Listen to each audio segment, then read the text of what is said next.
States. There's a Oh. shortage of skilled workers. Uh-huh. And if you are in the Philippines or in Dubai and you have a prospective employer in the United States, it is possible to make an application for a green card, Uh-huh. and sooner or later, maybe in 3, 4 years, 5 years, you will get your immigrant visa. So there's hope. People back home, they can look for a possible employer, and if it could be for a future employment, and there's always hope of coming here to the United States and maybe become a Right. resident. That's very good to know. Absolutely. Absolutely, yes. What about the nurses? What's the latest on the nurses, Attorney Golan? There is no latest on the nurses. The nurses are considered skilled workers like any other skilled worker.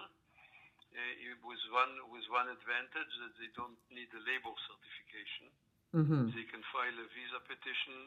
A prospective employer can file a visa petition on behalf of a nurse.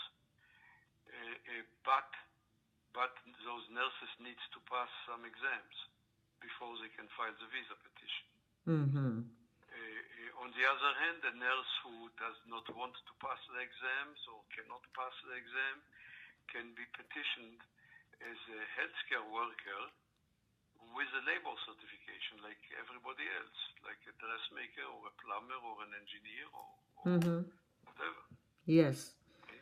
Mm-hmm. Very good. Before we ask the final question, which is a visa bulletin, what is your advice to those people who are actually undocumented and they're working? They go to work every day, and what do they have to carry with them? Like, what documents do they have to bring? They don't have the legal documentation, but they have some sort of like ID.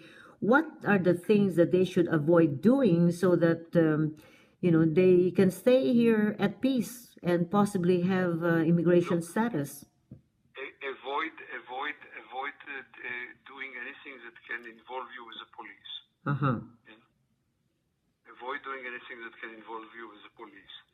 Now, for the past 2 years or so, people like this in California can get driver's licenses. Yes. They are eligible to get a driver's license. So get a driver's license. Apply for a driver's license. Don't drive without a license. Okay, and if you drive with a license, you can also get insurance.